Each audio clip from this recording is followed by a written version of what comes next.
The run of cool weather continues at the Iowa State Fair. Today, people were under clouds, even a few raindrops out there. It seems like no matter how long you go to the State Fair, there's always something you haven't seen. Roger Riley found that out today. He joins us from the Iowa State Fair. Roger, you watched an event that's new, at least new for you, involving dogs herding cattle. Yeah, it's been here about 25 years, Sonia, but I'd never seen this. And I grew up on a farm, and in my day, I herded a few cattle, but I'd never seen dogs herding cattle. That's until today. And they're not just driving cattle around randomly. These are sheep herding dogs. The idea is that they and their handler have to run 3 head of cattle through a course and then into a pen and then back to the other end. They are awarded points for how the dog gets the job done. The reason I got into these dogs is I was ranching and needed help. The trialing is just kind of my getaway. It's my vacation, so to speak. I use these dogs all the time at home. And for those of us who are photographers, the State Fair Photo Salon in the Cultural Center is a place to see some very cool images. This year, the challenge was to shoot at things looking up. And according to Photo Superintendent Charlie Starnes, there are some interesting ways to take that challenge. As I tell everybody, the art part of photography is to show us the world like we've never seen it before. When people come to the fair, they don't realize there's 3.5 times as many photos in the back room that did not make it in. So having one photo on display is huge. We actually have, out of the 800 that made it in, we have 199 photos that actually received an award.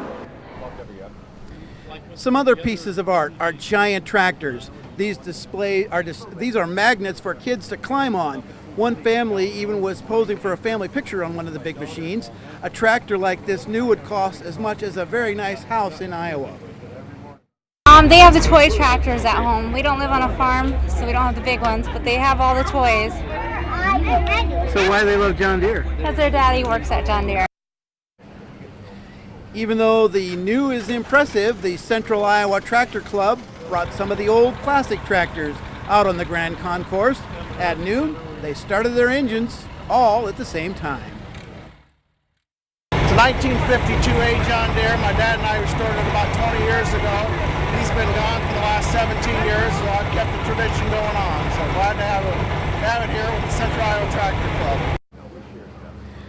At Pioneer Hall, it was time for the annual cow chip throwing contest. Local area personalities came to compete, including Ali Farouk-Manesh. Now a coach at Drake at UNI, he hit the game-winning 3 to beat Kansas a few years ago. His throw was good, but former Channel 13 weather guy and also 2005 defending champ Mark Ferree returned to reclaim his crown for flinging cow chip. I don't know if I've been practicing, but I guess I just felt the pressure and had to come out and try and defend my former championship back when I was with Channel 13. This is a lot more intense. There's a lot more pressure involved, different consistency. I was practicing all week long, so a little different pressure. I didn't know the consistency. I didn't get the right amount of practicing. Well, it was great to see Mark Ferree back here again at the fair, and it looks like Ali can still shoot that cow chip from deep, even though he's coaching for Drake instead of being at UNI now. Pretty impressive. It's all about consistency. Yes, literally, the consistency. Thank you.